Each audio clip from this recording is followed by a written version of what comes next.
Tuhan itu tetap bertahta dan Dia tetap sanggup untuk menolong saudara semua. Ibaratnya seperti jeruk. Saudara tahu jeruk ketika dia di-squeeze, apa yang akan terjadi?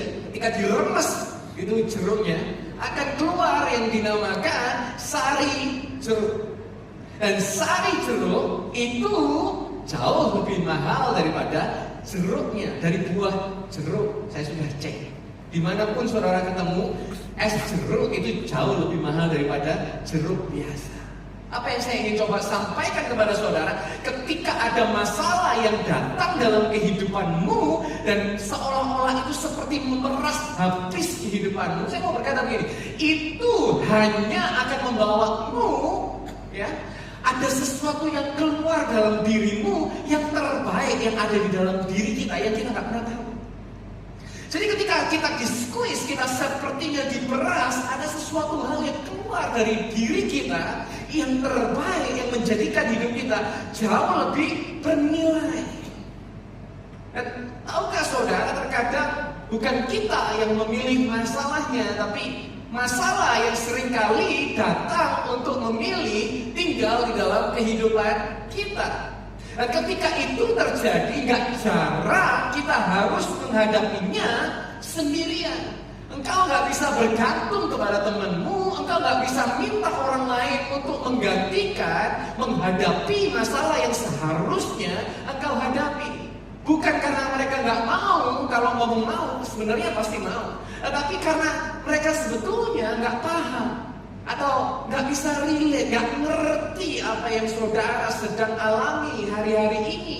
Maka dari itu saya rindu untuk mengungkapkan beberapa contoh yang ada di dalam Bible, di mana ketika mereka dipilih sama Tuhan, ternyata jalannya itu gak lurus-lurus amat. Ada sebuah kondisi yang harus mereka alami. Sebagai contoh, yaitu seorang yang bernama Simon Petrus. Satu waktu Yesus berkata kepada Simon di Lukas 22 ayat 31 berkata begini.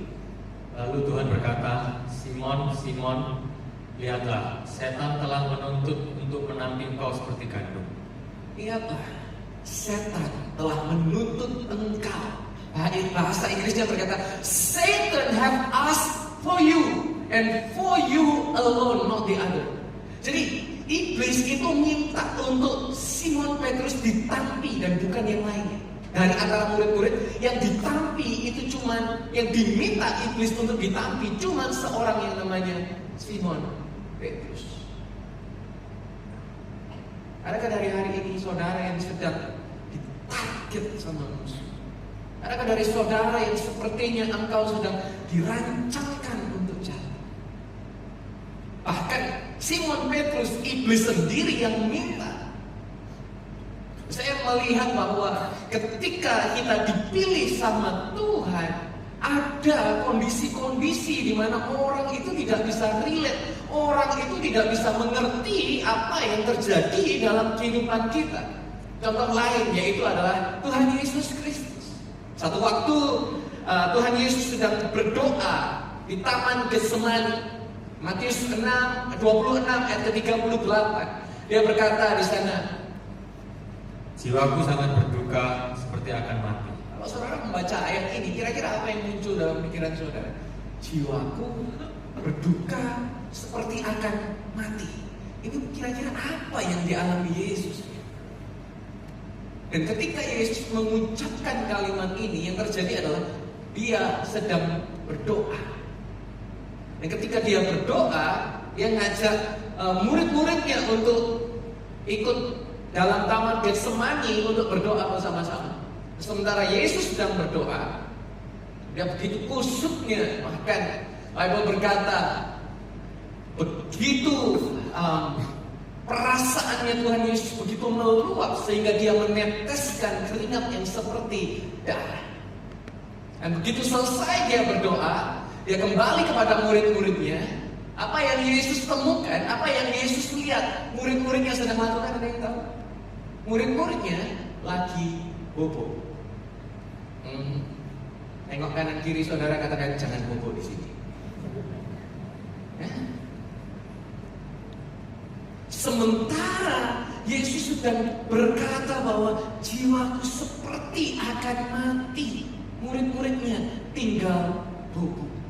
Bahkan Yesus berkata kepada mereka, gak sanggupkah engkau berjaga-jaga 1 jam bersama? Bukan karena murid-murid gak mau, saudara. Murid-murid mau. Bahkan mereka sudah pergi ke Taman Getsemani nemeni Yesus. Tapi yang terjadi adalah mereka gagal paham. Mereka gak ngerti apa yang Yesus sedang alami. Dan Yesus harus berjuang sendirian. Itu tadi dari perjanjian baru. Sekarang kita lihat di dalam perjanjian lama, yaitu seorang yang bernama Daud. Begitu juga dengan kisah Daud dan Goliat. Saya nggak perlu ceritakan detail tentang cerita ini. Mungkin saudara sudah sering dengar dari sekolah minggu, saudara cerita Daud Goliat ini begitu nempel dalam pikiran saudara. Tapi yang menarik yaitu adalah ada sebuah perubahan yang terjadi di sini. Perubahan taktik dari musuh untuk bangsa Israel. Biasanya saudara, orang kalau perang, namanya perang itu selalu rame-rame. Ya. Nggak ada perang itu cuma 1 lawan 1, nggak ada. Itu bukan perang, itu namanya berantem. Tapi kalau perang itu biasanya rame-rame. Seluruh prajurit berperang semua pakai strategi perang bersama-sama. Ya. Bahkan ada nama-nama formasi perang. Satu yang saya baca itu tentang Tetsudo. Formasi perang Tetsudo itu artinya formasi perang gaya kura-kura. Nah, mana ini coba? Yaitu ada tameng di depan, belakang, kanan, kiri, atas. Sehingga apapun senjata yang ditempa, baik anak panah, tombak, batu, semua nggak akan terkena batas pertahanan mereka. Tetapi yang terjadi adalah Filistin datang, ya.